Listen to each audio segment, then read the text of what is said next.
It's time now for the leading trainer in standardbred racing, Ron Burke, to join us on the line to talk about his 5 horses that he will have in the Dan Patch tomorrow. Mr. Burke, how are you doing today? This is Dave Weaver on HRTV. Hi, David. It's very good. Ready to go. Yeah, first of all, congratulations on a successful Hambletonian day. Mission Brief really trotted her heart out, finishing second, but you won a couple of the undercard races. I know all in all, you had to be very pleased with that day. Yeah, overall it was a good day. It's always tough to lose something that you wanted that bad, but it gives us something to shoot for next year, and we'll move on. Well, one of the horses that was in action earlier that day was Foiled Again. Finished, I thought, a very good third in the U.S. Pacing Championship. He's back for you in the Dan Patch. Now, you have 5 horses. He actually got an okay draw, drawing post position number 2. But it's not often that you're going to have 5 horses out of the 10 and you get stuck 7, 8, 9, and 10. Yeah, but 10, remember, there's a trailer. So actually I have 2 that are good and 3 that are not so good. But a couple of the ones from the outside in the country, so they'll probably get in play too. And I could see it setting up that I should be all right. This is pretty much the norm for you. It is rare in the older handicap pacing division that you only have 1 in a race. So it's pretty normal for you to have 2, 3, 4, and sometimes even 5. But how difficult is it for you to be able to find enough drivers and then at the same time try to develop a way for this race to set up? Until this year, it was a normal thing for me, and then Jeff Corral put in rules that made it that I could only race 2, which, I don't think really helped it because you just had average horses taking places of my horses that were better in races. And so, this is an opportunity for me to race all my good horses in one race, so I'm excited. And, I don't really worry about letting a race sit up. I have good horses, and I want them all to be driven aggressively, and it tends to, work out that way anyhow. Well, Foiled Again, he went in a little bit of a tough time right before May, and then he had a couple of good qualifiers. And, what was it that kind of got him back to his old self? His throat was entrapped, which basically meant he was getting 50% of his air at most. We figured it out, and we had a small, outpatient surgery on him. And since then, he's just been super. He's had some unlucky, draws and some unlucky trips, but he lands in a spot here where I think it's a very good setup for him. And, Yannick's coming to drive him, which always helps with him. Yeah, he came back and he won the Battle of Lake Erie in really dramatic fashion. But he's got such a heart, and he just loves to fight. Now, he's only won once on the year, which has to be a little bit disappointing, knowing that he's actually pacing really well right now.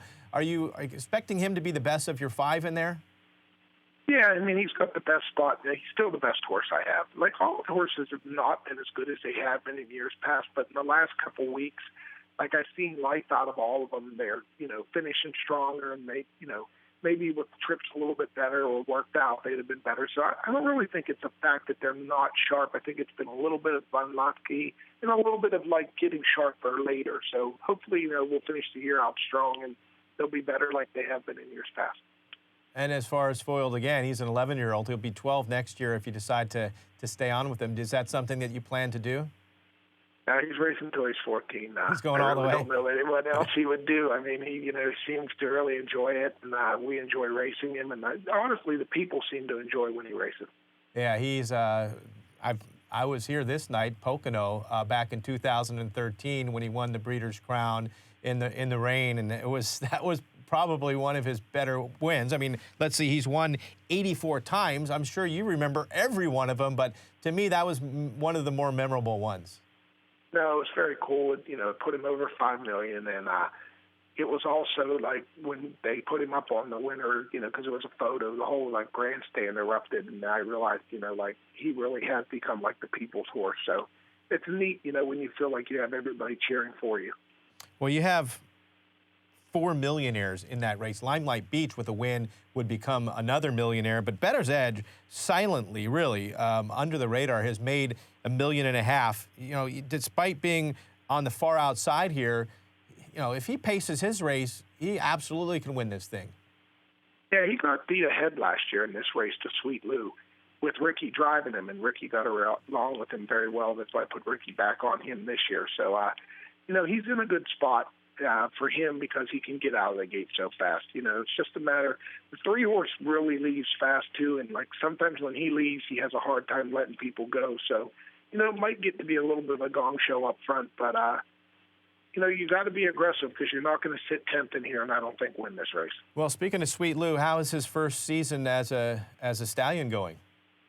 So far, full book, getting them all in full. Just went to New Zealand, supposedly going to get a full book there too. So, hopefully, we'll see a lot of them in the next couple of years. I'm excited to train him. I think he was a great horse, and I really think he'll be a superstar.